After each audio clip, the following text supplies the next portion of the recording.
So is this a Gen X thing? Or is it just me?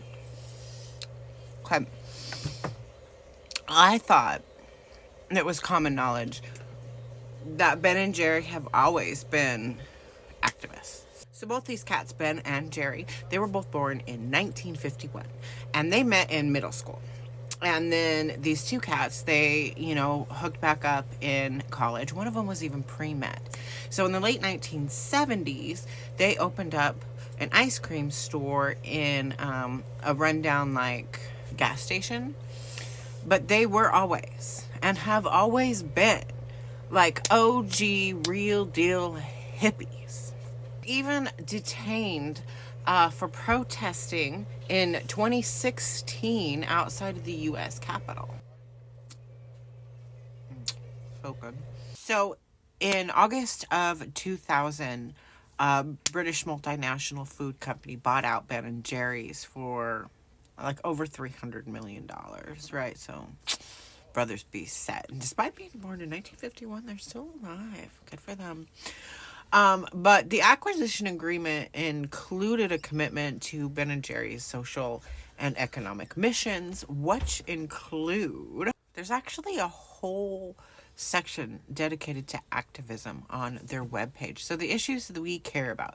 Ben and Jerry's social mission seeks to eliminate injustices in our communities by integrating these concerns into our day-to-day business activities. The movements they support are racial justice, fair trade, rights and dignity of refugees, democracy is in our hands, the campaign finance reform, which is actually, I think that's what they were protesting when they were detained in 2016 in front of the U.S. Capitol. LGBTQIA rights, non-GMO standards, our climate impact, and climate justice. Our mission and values, and I'm reading this directly from their webpage. We love making ice cream, but using our business to make the world a better place gives our work its meaning. In other words, we use ice cream to change the world. That doesn't mean that the friends or the company haven't come under fire or been free of controversy, of course.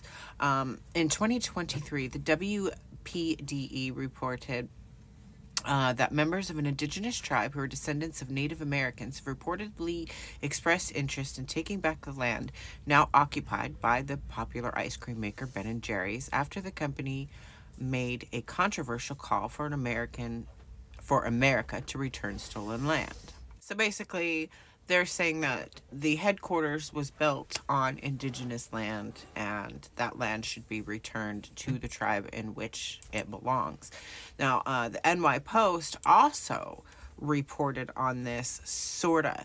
Now, let me tell you, the NY Post is not like Ben and Jerry's, that's for sure. But it was really little more than a blurb in this whole article about how they're, they like their broccoli and how they were arrested and stuff like that. I definitely encourage you all to read it, though.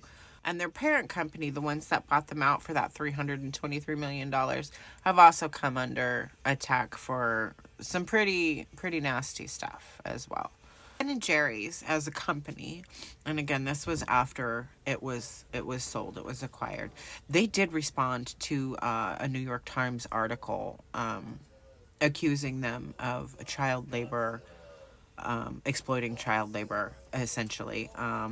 And Ben and Jerry said, we're deeply concerned by the claims made in this story, and they do not tolerate any suppliers who are not adhering to the law.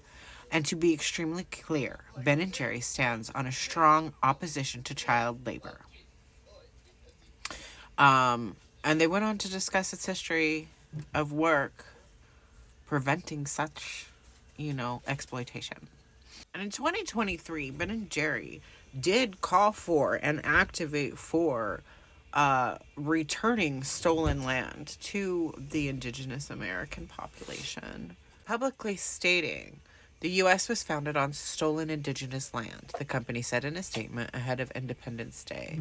This year, let's commit to returning it. And that's from a Newsweek article. So, of course, there's going to be controversy, as there is with every corporation, every company, every person am in the public eye.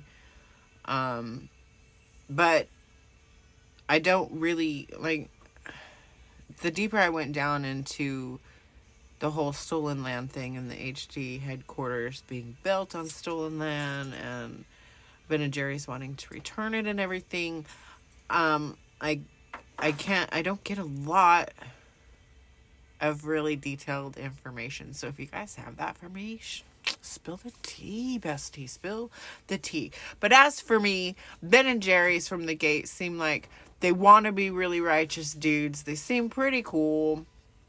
Not free of sin, of course. But as for me, by the way, member of the LGBT, I'm gonna eat my Ben and Jerry's and peas. Mixed banana flavored ice cream. The Chunky Monkey's literally the best. I'm not eating Chunky Monkey. What am I eating? Salted caramel brownie. It's okay.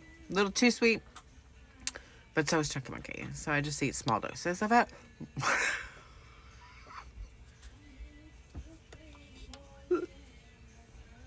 Wait. Okay, I'm sorry. You're valid, you're worthy, you're loved.